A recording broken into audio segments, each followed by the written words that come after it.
dokter yang mengotopsi itu, yang mengotopsi 6 syuhada, yang informasinya adalah sama juga, ya, dokter yang mengotopsi Brigadir J itu. Nah, itu di sidang Habib Bahar mengatakan bahwa bahwa dia melakukan kesalahan prosedur dalam mengotopsi. Itu bunyi di persidangan.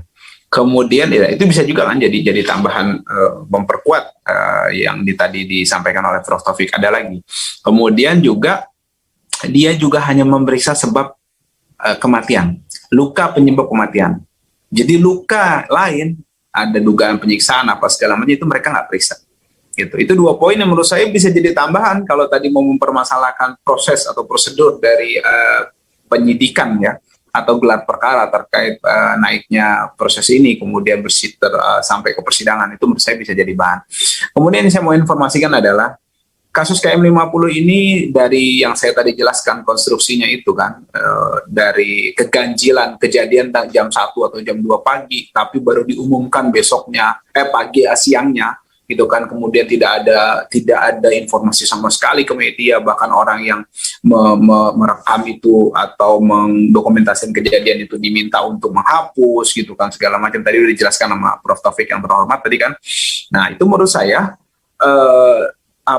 jelas ada keterlibatan dari struktur, gitu kan, struktur yang memang berkuasa, gitu kan. Lalu apa perbedaannya dengan kasus Brigadir J? Saya bisa katakan dari pendapat kami tim kuasa hukum, dalam kasus Brigadir J ini tidak ada urgensi penguasa, penguasa secara umum, gitu kan, untuk melibatkan diri untuk melindungi atau mengcover kasus ini untuk tidak dibuka. Berbeda dengan kasus KM50, karena suka tidak suka KM50 itu berhubungan dengan Habib Rizik Syihab, gitu kan. Itu berhubungan dengan grand skenario besar terkait, ya, diduga terkait dengan penguasa. Itu pengungkapannya jauh lebih sulit.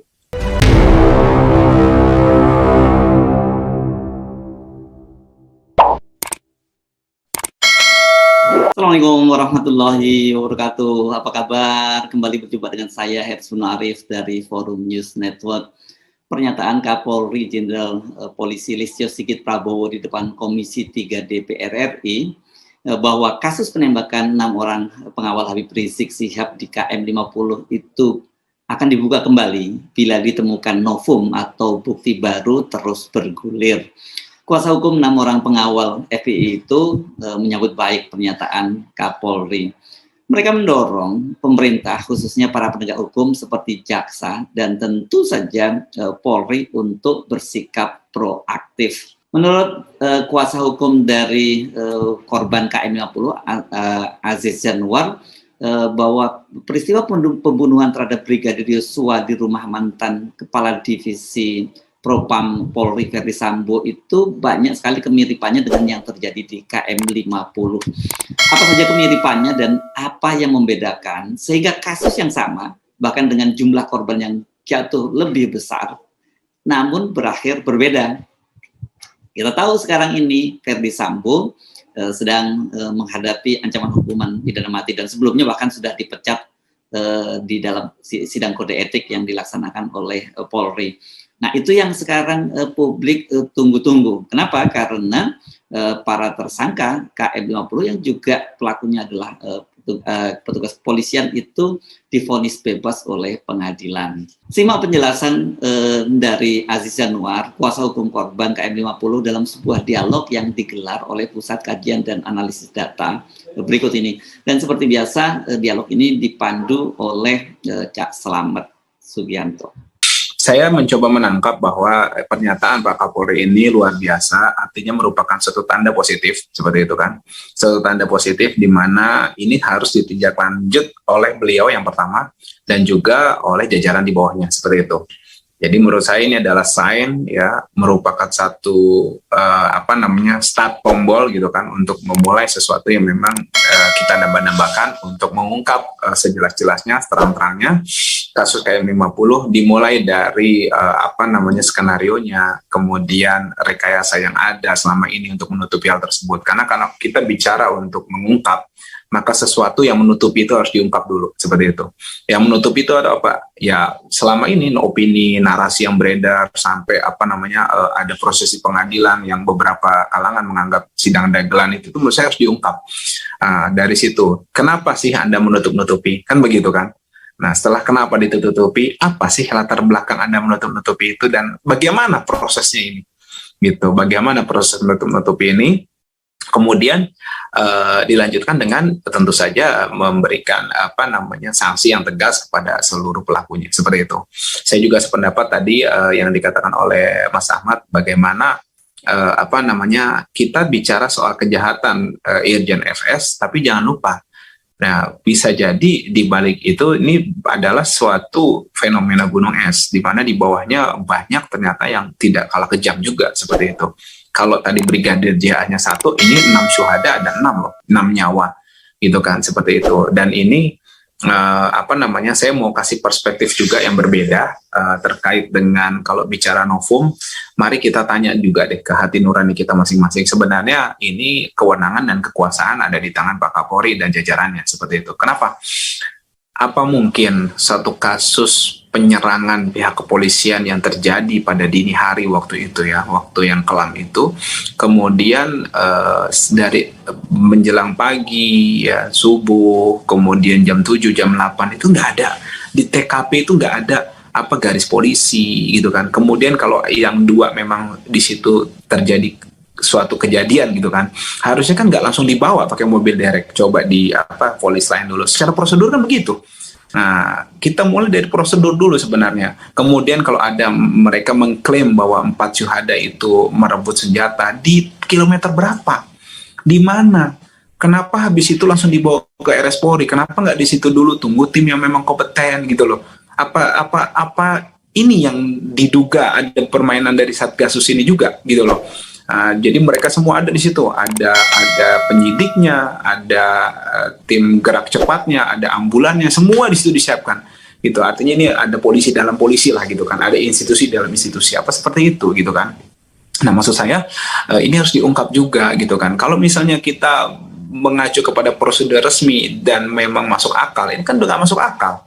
Gitu. Saya yakin Pak Kapolri dan jajarannya yang memiliki hati nurani pasti menyadari ini nggak masuk akal. Apa iya? Kalau kejadian normal kan kalau ada peristiwa tindak pidana kan di situ diamankan dulu sekelilingnya, gitu kan. Kemudian langsung ada informasi seketika gitu loh.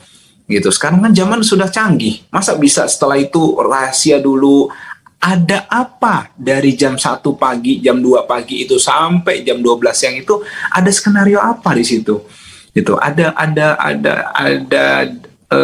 sinetron apa di situ yang membuat kemudian muncul press release ba'da zuhur pada waktu itu di Polda Metro Jaya. Kenapa itu lama sekali waktu itu? Itu sederhana, saya nggak bicara hukum ya di sini, saya hanya bicara mengenai logika yang standar prosedur aja seperti itu. Ini nggak bisa, rasa keadilan itu dari situ ya udah nggak bisa kita terima gitu loh. Nah, marilah kita ungkap di situ, dan itu yang punya kewenangan dan punya kekuasaan ya Pak Kapolri dan jajarannya. Kalau memang ada itikat baik, monggo silahkan diimplementasikan tadi yang sudah dikalamkan di DPR, tinggal realisasikan. Kemudian jajarannya diminta untuk mengungkap semuanya. Nah, entry point-nya dari mana? Entry point-nya tadi yang saya jelaskan, terus juga bisa dari tadi. Jangan-jangan yang dipakai skenario rekayasa tembak, pura-pura menembak itu ya ternyata mirip-mirip juga yang di kasus Irjen FS sama KM50. Bisa jadi kan gitu. Makanya untuk mengungkapnya ya mari ditanya itu orang-orang yang terlibat, yang perwira-perwira yang terlibat dalam dugaan rekayasa itu di kasus Irjen FS dan Brigadir Joshua itu. Nah, maksud saya harus apakah Anda pernah melaksanakan ini juga di operasi yang lainnya? Ini harus diperiksa juga seperti itu loh. Harus terbuka. Kalau mau transparan itu ya semua gitu loh. Jangan kita di sini terbuka untuk menutupi kebohongan yang lain juga, jangan seperti itu. Menurut saya publik menunggu itu, dan saya yakin kepercayaan terhadap Polri akan luar biasa menjulang gemilang ya ketika semua kasus-kasus yang ada syarat dugaan rekayasa dan syarat pelanggaran HAM berat serta identik dengan kekerasan ini diungkap semuanya. Kemudian dihukum seberat-beratnya. Saya yakin ini akan membuat nama Polri ini berkibar ya, tidak kalah dengan Kapolri zaman Hugeng insya Allah gitu kan. Nah, kemudian juga akan menjadi legacy yang luar biasa gitu loh untuk masa jabatan Pak Sigit Listio seperti itu kan. Juga untuk rezim ini menurut saya nggak ada kata terlambat. Mari kita buka semua, kita ungkap semua gitu kan, karena yang diingat itu kalau uang Anda tumpuk nggak bisa, nanti juga habis gitu loh. Kalau apalagi jabatan nanti selesai, apalagi. Tapi kalau dosa Anda akan tanggung jawab. Kalau legasi nama baik itu akan terus nanti, dan Anda nggak bisa memperbaiki ketika sudah selesai, nanti nggak bisa. Sekarang momennya, gitu kan? Sekarang atau tidak sama sekali kan begitu. Jadi maksud saya tidak ada kata terlambat. Mari kita ungkap semuanya, gitu kan? Dari fenomena rekayasa dan kekerasan yang memang marak di lingkungan Polri ini, menurut saya harus disudahi, gitu kan? Ya, oknum-oknum ini harus sudah dikotakan, masuk kotakan gitu kan, dan juga jangan nanti masyarakat mempunyai pembenaran gitu loh bahwa memang ini bukan oknum. Kalau 1-2 itu oknum, tapi kalau 80 orang itu bisa bikin kompi loh, bisa peleton itu loh, bisa bikin satu pasukan gitu loh. Nah itu kan bukan oknum namanya. Nah nggak ada kata lain, harus dirombak semuanya, harus tindak tegas semuanya gitu kan.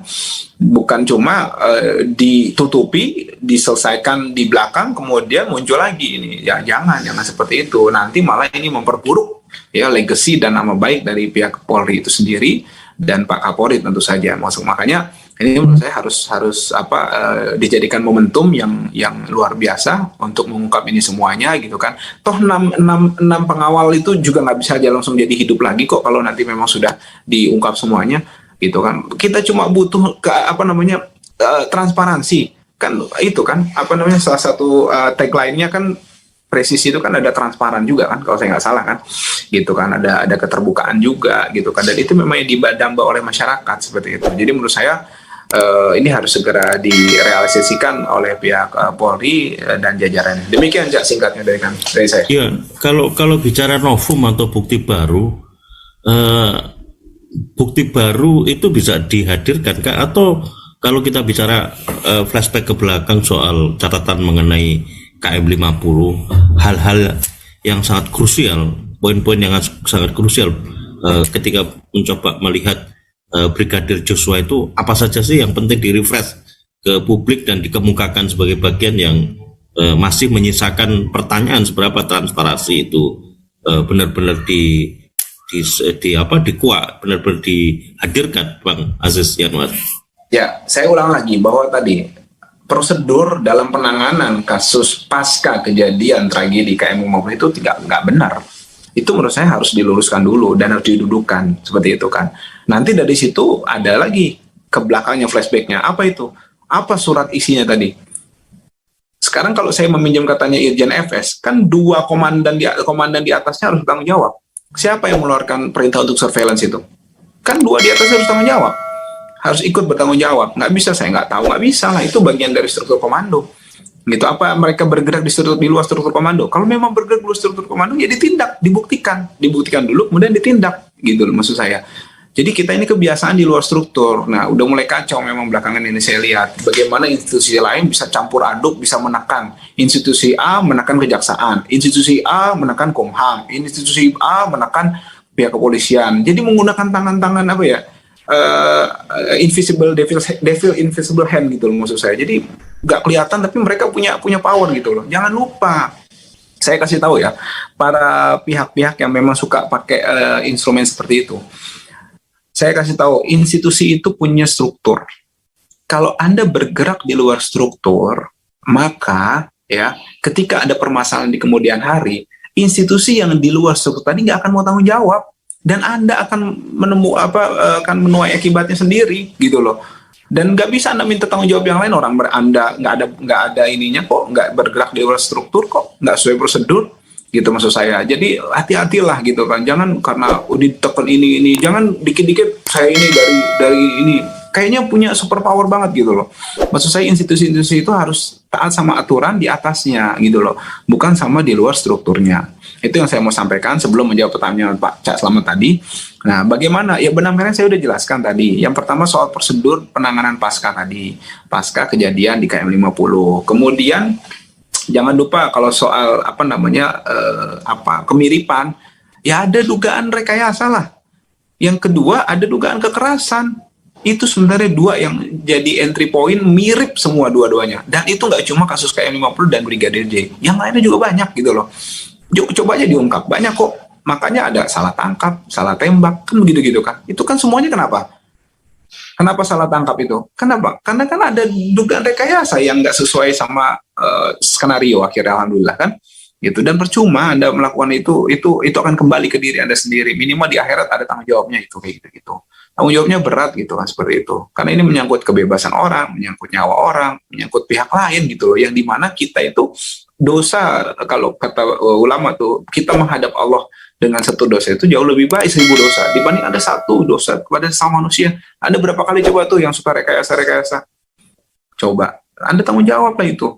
Nah, maksud saya sebelum semua terlambat, mari, ini kasus Brigadir J ini sebagai pengingat bahwa suatu saat Anda akan jatuh dan Anda akan menerima menuai akibatnya. Makanya sudahi semuanya dengan apa? Ya tadi tobat, kemudian diungkap semuanya supaya orang-orang bisa pada belajar nih. Kalau besok-besok kalau ada kasus begini, ini biasa nih, pakai polanya begini. Seperti itu, ungkaplah dari semua gitu kan. Nah, maksud saya itu harus dilakukan. Kemudian kita bicara soal saya aja nih, Cak Slamet ya. Saya nggak punya kewenangan, saya nggak punya kekuasaan gitu kan. Tapi atas izin Allah, waktu kasus Habib Bahar, saya bisa tahu, oh ada dugaan rekayasa. Kita pengacara tuh dilatih untuk menggali di situ kan. Di situ saya bisa temukan gimana ada orang buat BAP hari ini, tapi bukti untuk BAP tersebut baru dibuat besok harinya. Kan nggak masuk akal. Itu namanya apa kalau bukan rekayasa? Karena itu rekayasa gitu loh. Itu jelas. Kemudian ada keterangan dokter forensik yang nggak sejalan dengan jadi gini.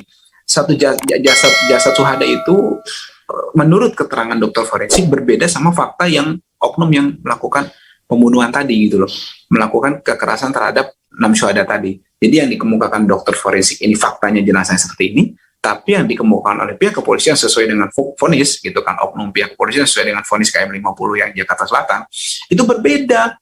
Gitu kan, saya sampai tanya di pengadilan Habib Bahar, ini yang benar mana? Ada yang meriksa sebagai dokter atau yang membunuh ini, yang melakukan penembakan? Saya bilang begitu. Yang benar yang mana? Ini itu aja satu kejadian, satu vonis, gitu kan? Itu ada kontradiksi di dalamnya, gitu kan? Dan itu yang menemukan kita di kasus yang lain, gitu kan? Maksud saya, ayolah kalau serius nih pihak jaksa, kemudian penegak hukum pengadilan, gitu kan? Dan pihak Polri tentu saja bisa kok sebenarnya. Bukan nggak bisa, sangat bisa, gitu kan? Apa perlu kita yang turun tangan gitu kan ya, kita kan nggak punya kewenangan sama kekuasaan kayak gitu, kita cuma punya ya petunjuk dari Allah untuk mengungkap ini semua. Dan maksud saya ayo kalau kita punya niat insya Allah akan ditunjukkan jalan. Tapi kalau kita nggak niat, mau segambreng fakta di depan mata, malah yang ada bukan diungkap malah dikaburkan kan begitu.